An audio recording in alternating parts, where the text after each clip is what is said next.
Empyreans are fearsome beings in the lands between, vessels who are capable of housing the great power of outer gods, and beings that are capable of ascending to godhood.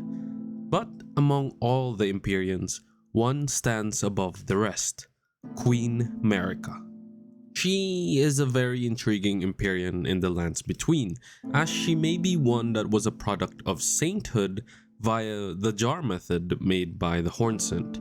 As you may know by now, the Hornsent were attempting to create a saint through the practice of the Crucible, which is basically just stuffing all manner of things into a jar, so that they may converge into something greater, a saint. The Hornsent were also obsessed with divinity, wanting to reach the very peak of possibility. This is exemplified by their divine beast warriors who are said to have reached such a status.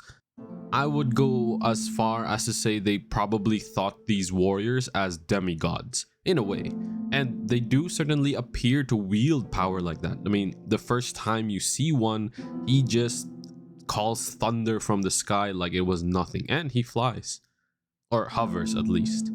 However, this may still not be enough, and what the Hornsent wanted was one who would become divinity in its purest form, that of a god. Similar to the Eternal City in that they tried to create a god through the Mimic Tears. Perhaps the Hornsent even wanted a god that they could control. There's a fair bit of speculation that the Empyrean Grandam of the Hornsent is more of a caretaker to their would-be god than an actual Empyrean, a topic that we will circle back to in a bit. The practice of jarring people so that they might become saints came with a lot of experimentation on the part of the Hornsent. They also took many attempts as, well, just look at all the jars within Bonnie Village and the jail. It seems many of these attempts failed. However, there are a few that progressed in a way with their experiment, ones who had shaman women mixed within. For all the flesh creatures that we find down there in the jail have the shaman strewn into the meat, and so far these are the only living ones that we see here down in Bonnie Village and the jail. Now, there is a speculation that perhaps the reason why the shamans did not attain sainthood is because they are actually missing an ingredient, which is that of an Empyrean status. Perhaps even rarer, they needed a shaman with Empyrean status, as Empyreans have a special trait like their eyes, but I would say their whole flesh is basically special. That's why Ronnie had to rid herself of it, and maybe even Mikola. In this case, if the missing ingredient to sainthood was indeed an Empyrean's flesh, and Marika would be subjected to the jar, perhaps this is what separated Marika from the rest of the shamans, and that she was actually the saint the Hornsent were looking for, maybe even found by accident. Not only that, but I also believe that they may have mixed other ingredients that are related to other outer gods as well, for the Crucible is an amalgamation of all. Perhaps the Hornsent mixed in ingredients from the flashes of divinity that they came in contact with, which may be why Marika and her children have all these mixed traits from different beings, or rather different outer gods. For example, Radagon has the red hair of the fire giants, which he despised. Mesmer has the serpent. Melina has a vision of fire, which she may also have gotten from the fire giants. Malenia has the scarlet rot. Moog and Morgoth have the horns, etc. Maybe this is also why Godwyn the Golden was perfect, because he was free of all these curses and taint on him. Now, if Marika had been reborn as a saint, she would be an amalgamation of everything, a primordial soup of a body. Maybe that's also why she has cracks in her body, as it's basically holding in, well, basically everything inside of her. Maybe this rebirth also messed around with her memories, or maybe even because of the indoctrination or the process itself, she may not have total knowledge of the process or the horrors of what the jarring process actually is. because there is also speculation that Marika, after becoming a saint, was raised by the Hornsent, which is a real possibility as the Empyrean Grand Dame talks about Marika in that she betrayed them. However, perhaps Marika had caught wind of the nature of sainthood either from her own studies or perhaps by a certain two fingers. This is another speculation concerning the seduction.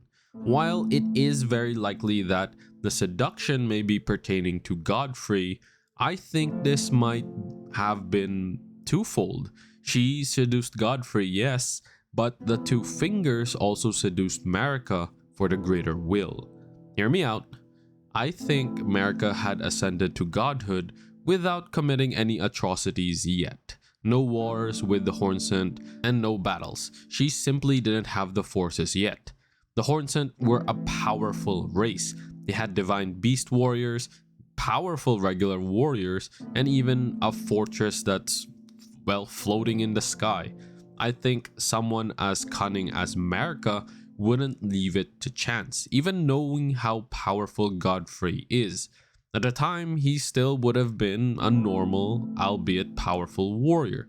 We don't know if he was already at command with his Crucible Knights at the time, and there's just no record of any army as of yet that opposed the Hornsent. The only army we hear about that opposed the Hornsent were the armies of the Erdtree, and well, before Marika ascended, she wasn't part of the Erdtree yet.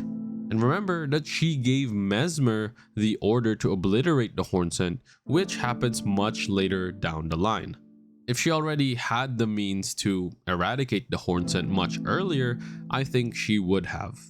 So, I think that the Divine Gate and all the bodies we see in the story trailer were simply the Hornsent sacrificing themselves in the belief that Marika would ascend to become their saint, their god.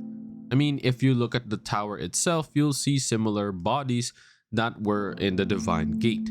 I doubt that the two fingers or Marika or Godfrey obliterated the Hornsent then built the tower and the Divine Gate with the bodies.